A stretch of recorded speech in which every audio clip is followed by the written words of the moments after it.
हजरात, दो बातें बतानी है और तीसरी बात उसके ज़िम्न में अर्ज करनी है। हम और आप यहाँ बैठे हैं ना, हम में से शायद दो ही बंदे मुझे ऐसे लगते हैं, एक सरताज भाई और एक हमारे वालिद साहब, जिन्होंने हुजूर का गुंबद खजरा देखा है। बाकी मुझे नहीं लगता कोई गया है, या अल्लाह ताला हमें सबको बुलाए, बार बार बुलाए।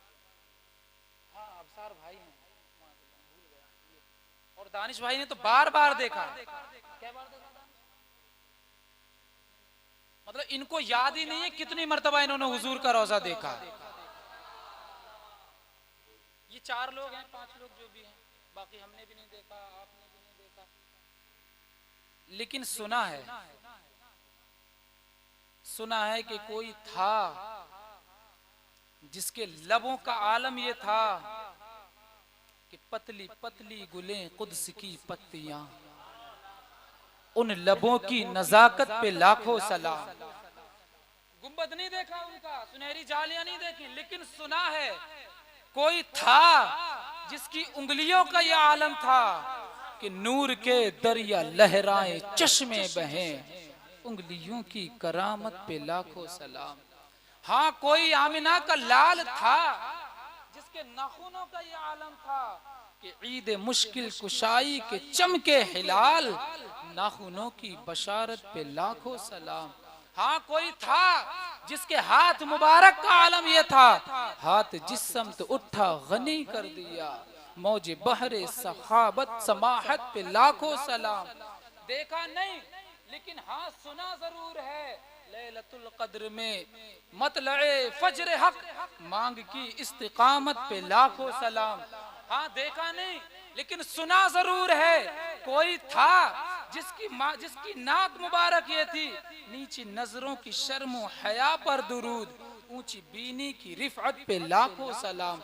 देखा नहीं, इन्होंने तो गुंबद देखा है, हमने और आपने देखा नहीं, लेकिन फिर भी रात के 3 बजे बैठे हैं,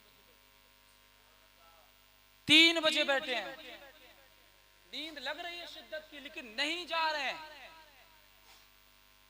आओ हदीस सुनाता हूं और सुन के इंशाअल्लाह मजा आएगा। मेरे आका व मौला सल्लल्लाहु ताला अलैहि वसल्लम मस्जिद नबी में जलवा बहार हैं, सहाबा इकराम बैठे हुए हैं, सरकार सल्लल्लाहु अलैहि वसल्लम फरमाते हैं, ऐ मेरे गुलामों, तुम्हें पता है सबसे अजीब ईमान किसका है? ध्यान रखिएगा, अच्छा नहीं कह रहा हूं, बल्कि क्या कह रहा हूं, अजीब, हैरत में डालने वाला। सहाबा ने अर्ज की, या रसूल अल्लाह, फरिश्तों का? किसका? बोले किसका? तो सरकार ने फरमाया, फरिश्ते तो दिन और रात अल्लाह की बारगाह में रहते हैं, और ईमान तो बगैर देखे का नाम है। ईमान उनका जरूर अच्छा है, लेकिन हैरत में डालने वाला नहीं है। फिर सहाबा ने अर्ज की, या रसूल अल्लाह, फिर अंबिया अलैहिस्सलाम का? जब फरिश्तों का ईमान हैरत में डालने वाला नहीं, तो फिर अंबिया का ईमान हैरत में डालने वाला है। अर्ज की, सरकार अंबिया का? मेरे मुस्तफ़ा जाने रहमत सल्लल्लाहु अलैहि वसल्लम ने इरशाद फरमाया, नहीं, उन पर तो अल्लाह की वही नाजिल होती है, अंबिया पर तो अल्लाह की वही नाजिल होती है, उनका ईमान अफजल जरूर है, लेकिन हैरत अंगेज नहीं, फरिश्तों का नहीं, नबियों का नहीं। तो फिर फरमाने लगे सहाबा इकराम, तो फिर हमारा, सहाबियों का? मेरे मुस्तफ़ा ने फरमाया, नहीं, तुमने तो देखा ना कि मैंने चांद के 2 टुकड़े किए तब ईमान लायो, तुमने तो देखे ना कि मैंने हजरत जाबिर के बच्चों को जिंदा किया तब ईमान लायो, तुमने तो देखा ना कि मैंने एक हबशी गुलाम के चेहरे पर अपना हाथ फेरा तो वो हबशी गुलाम बहुत ज्यादा खूबसूरत हो गया तब ईमान लायो, तुमने तो देखा ना कि अबू जहल हाथों में कंकरियां लेकर आया था, मैंने उन्हें कलमा पढ़ाया तब ईमान लायो। तो सहाबा अर्ज करने लगे, या रसूल अल्लाह, फिर किसका ईमान ज्यादा हैरत अंगेज है, किसका ईमान ज्यादा अजीब है? मेरे मुस्तफ़ा फरमाते हैं, ईमान तुम्हारा भी अफजल, ईमान अंबिया का भी अफजल, ईमान मलाइका का भी अफजल, लेकिन हैरत में डालने वाला ईमान उन लोगों का होगा जो कौम मेरे बाद आएगी, मुझे देखा भी नहीं होगा, लेकिन जब मेरे जिक्र की महफिल सजाएंगे, मेरी नात सुनेंगे, सुनाएंगे, उनकी आंखों से आंसू बह जाएंगे, बल्कि मुस्तफ़ा फरमा रहे हैं, वो कौम आने वाली है, तुमने तो मुझे देख कर ईमान लाए। वो कौम आने वाली है जिसने मुझे देखा भी नहीं होगा, बगैर देखे मेरा मिलाद बनाते होंगे। और मुस्तफा फरमाते हैं,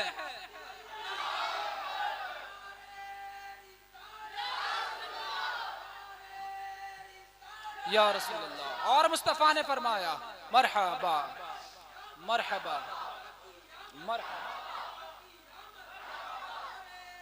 अल्लाह अकबर। और हुजूर ने फरमाया, है गुलामों, अब आप सुनो, मैं और आपकी किस्मत का सितारा कहां पहुंचा। मुस्तफा ने फरमाया, मेरे गुलामों, तुम्हें एक मर्तबा मुबारक, तुम मुझे देखकर ईमान लाए, लेकिन वो जिसने मुझे देखा नहीं होगा और मेरे ऊपर ईमान लाएंगे, उन्हें 7 मर्तबा मुबारकबाद है। मेरे मुस्तफा ने मुझे और आपको 7 मर्तबा मुबारकबाद पेश की है। और देखें, हमने और आपने ना हुजूर को देखा, इन लोगों ने तो गुंबद शरीफ भी देख लिया, हमने तो गुंबद शरीफ भी नहीं देखा।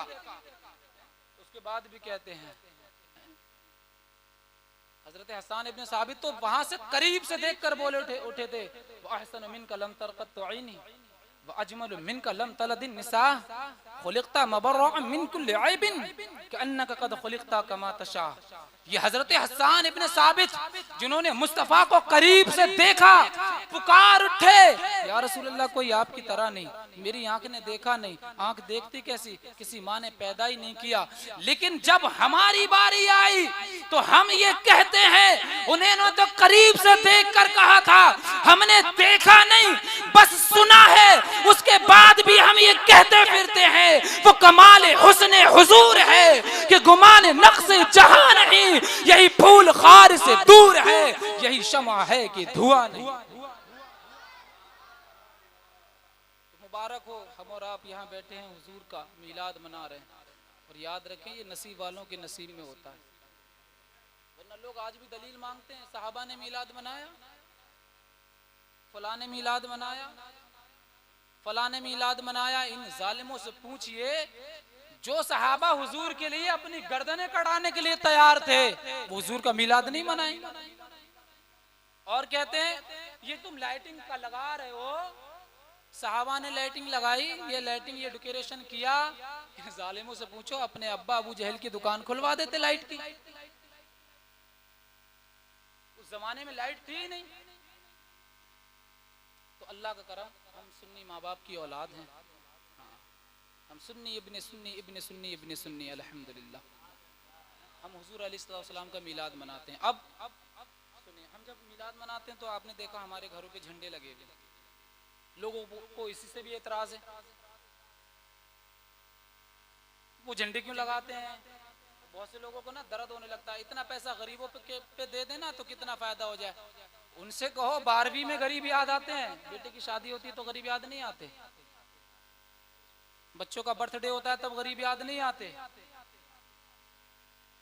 12वीं पे गरीब याद आते हैं। इतना पैसा जुलूसों में खर्च किया जा रहा है, जलसों में खर्च किया जा रहा है, झंडों पे खर्च किया जा रहा है, डेकोरेशन पे खर्च किया जा रहा है। ये पैसा जो है ना, वो किसी गरीब को दे दो, किसी गरीब की बच्ची की शादी करा दो। तो उनसे कहना, जब तुमने अपने बच्चे की बारात करी थी और 10,000-1500 लोगों का खाना किया था, तुमने इतना बड़ा खाना क्यों किया, उसी में किसी गरीब बच्ची का निकाह करा देते। तुम्हारे 1500 मेहमान आ रहे थे, 100 मेहमान उस गरीब बच्ची को बुला लेते, क्या चला जाता। तो कहेंगे नहीं, तो पता ये चला असल जो बीमारी है ना, वो ये नहीं गरीब, असल बीमारी हुजूर अलैहिस्सलातु वस्सलाम का इश्क है। आला फरमाते, जिक्र रोके फजल काटे, ऐब का जोया रहे। हुजूर का जिक्र भी रोकेगा, ये जिक्र रोकना नहीं तो क्या है कि जलसे मत करो, जुलूस मत करो। फजल काटे, हुजूर की फजाइल की जो हदीसें हैं उन्हें बदल देते हैं और दिन और रात ऐब ढूंढते रहते हैं हुजूर की जात में। जिक्र रोके, फजल काटे, ऐब का जोया रहे, फिर कहे मुर्तद की हूँ उम्मत रसूलुल्लाह की। सब कुछ करे उसके बाद भी क्या, हाँ हम हुजूर के उम्मती हैं। तो हम झंडे लगाते हैं तो लोग कहते हैं ना,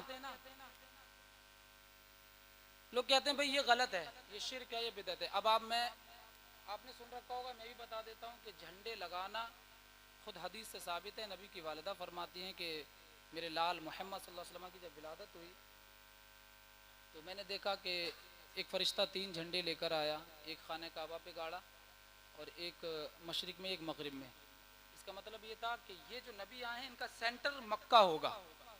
देखिए ना, आज भी हम उधरी मुँह करके नमाज पढ़ते हैं, और इनकी हुकूमत मशरिक से लेके मगरिब तक होगी, इनका सिक्का पूरी दुनिया में चलेगा। तो ये तो सुन रखा है। अब आइए मैं आपको एक मिसाल देता हूँ हम झंडे क्यों लगाते हैं। 15 अगस्त 1947 को हमारा वतन अजीज हिंदुस्तान आज़ाद हुआ, और जिस दिन से हिंदुस्तान आज़ाद हुआ 15 अगस्त को, जब जब 15 अगस्त आती है, लाल किला हो, सरकारी दफ्तर हो, सरकारी ऑफिस हो, स्कूल्स हो, यूनिवर्सिटीज़ हो, सब में झंडा लगाया जाता है। अच्छा आप सुने, हम और आप झंडा नहीं लगाते हैं तो नाजायज़ नहीं है, लेकिन अगर कोई ये कहे ये 15 अगस्त को झंडा लगाना नाजायज़ है, तो फिर वो कौन कहलाएगा? गौर कीजिएगा, वो कहलाएगा देशद्रोही। अगर कोई झंडा नहीं लगा रहा है 26 जनवरी 15 अगस्त को, मिठाई नहीं बांट रहा है, कोई मसला नहीं। 1 अरब 35 करोड़ लोग हैं, सारे लोग झंडा थोड़ा ना लगाते हैं, ना सारे मिठाई बांटते हैं, लेकिन चुप रहते हैं सब। अगर उनमें से कोई शख्स ये कह दे ये 26 जनवरी 15 अगस्त को झंडा लगाना क्या है, गलत है, ये फिजूल है, ये खुशियां नहीं मनानी चाहिए, तो वो कहलाएगा देशद्रोही, और उस पर लगेगी NSA।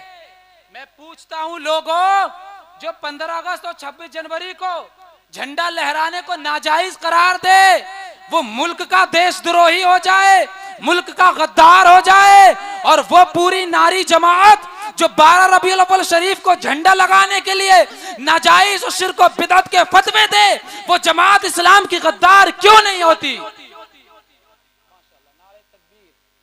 नारे रिसालत, नारे रिसालत, नारे रिसालत। शायर अहले सुन्नत जनाब आजम रजा तहसीनी साहब क़िबला, देखें जिस दूल्हा का इंतजार था वो आ गया। चंद लम्हात और मेरे बाद गुल भाई की का कलाम, उसके बाद फौरन तशरीफ रखें हज़रत। तो हम झंडे लगाते हैं तो लोग कहते हैं साहब ये, अब देखें जब जब 15 अगस्त आती है हमारे यहाँ झंडा लहराया जाता है। अच्छा ठीक है, ये तो एक खित्ता हो गया, इंडिया पूरी दुनिया नहीं है ना।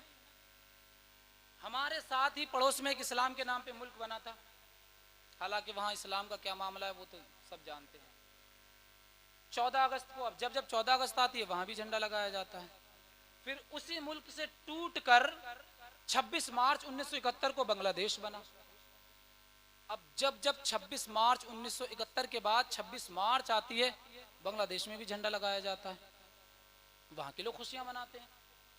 4 फरवरी 1961 को श्रीलंका आजाद हुआ। अब जब जब 1961 के बाद 4 फरवरी आती है, श्रीलंका में भी झंडा लगता है, मिठाइयां बांटते हैं, खुशियां मनाते हैं, ये अलग अलग। 26 मई 1771 को अमेरिका आजाद हुआ, ये मैंने गूगल किया है सारा। तो जब जब 26 मई 1771 के बाद 26 मई आती है, अमेरिका में झंडा लगाया जाता है, खुशियां मनाई जाती हैं, मिठाइयां बांटी जाती हैं, कोई कुछ नहीं कहता। हैरत की इंतहा तो तब हो जाती है, ये यहाँ पर गंजे कहते हैं कि हुजूर की मीलाद पर झंडे लगाना नाजायज। इनके बाप दादाओं ने जिस दिन 23 सितंबर 1925 को अरब शरीफ पर कब्जा किया था, उस 23 सितंबर ना 23 सितंबर, जब 23 सितंबर आती है नेशनल डे मनाते हैं ये सऊदी, और पूरे अरब शरीफ में झंडे लगाते हैं। जालिमों से पूछो, हुजूर की आमद पे झंडा लगाना शिर्क, और जिस दिन डाकुओं तुमने कब्जा किया अरब शरीफ पर, उस दिन झंडे लगाना जायज हो गया। अब हम झंडे लगाते हैं तो लोग कहते हैं नहीं। मैंने आपको बताया पूरी दुनिया में कहीं ना कहीं पूरी साल झंडा लगाया जाता है और खुशियां मनाई जाती हैं, लेकिन कोई ऐसा दिन नहीं जिस दिन पूरी दुनिया में एक साथ झंडा लगाया जाए।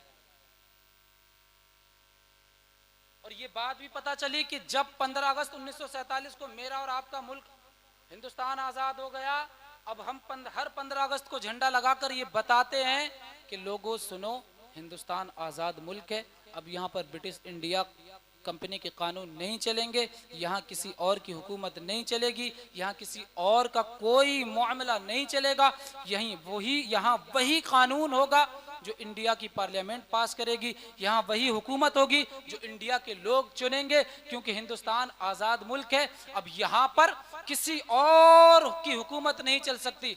हर साल 15 अगस्त 26 जनवरी को हम झंडा लगाकर यही पैगाम देते हैं, लेकिन गौर करो, ये अलग अलग खित्तों में झंडा लगाया जाना, अलग अलग चीजों, अलग अलग खित्तों का आज़ादी का इजहार करना, ये अलग बात है।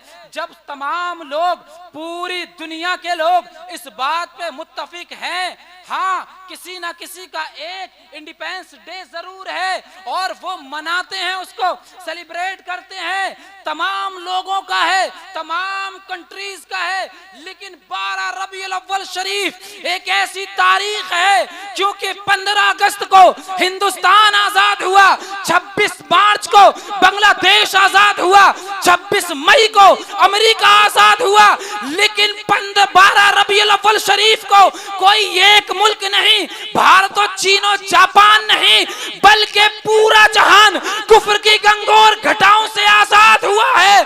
अब दुनिया में जब जब 12 रबीउल अव्वल शरीफ आएगी, पूरी दुनिया में मुसलमान झंडा लगाकर यह ऐलान करेगा, ए लोगों सुन लो, दुनिया का ताजदार तशरीफ ले आया है। हुकूमत दुनिया में किसी की चलेगी तो आमिना के लाल की चलेगी, किसी का सिक्का चलेगा तो आमिना के लाल का चलेगा। हम झंडा लगाकर यह ऐलान करते हैं, लोगों सुन लो, आई नई हुकूमत, सिक्का नया चलेगा, आलम ने रंग बदला, सुबह शबे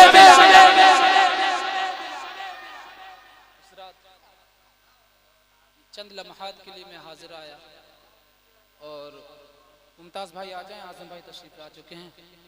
अस्सलाम वालेकुम।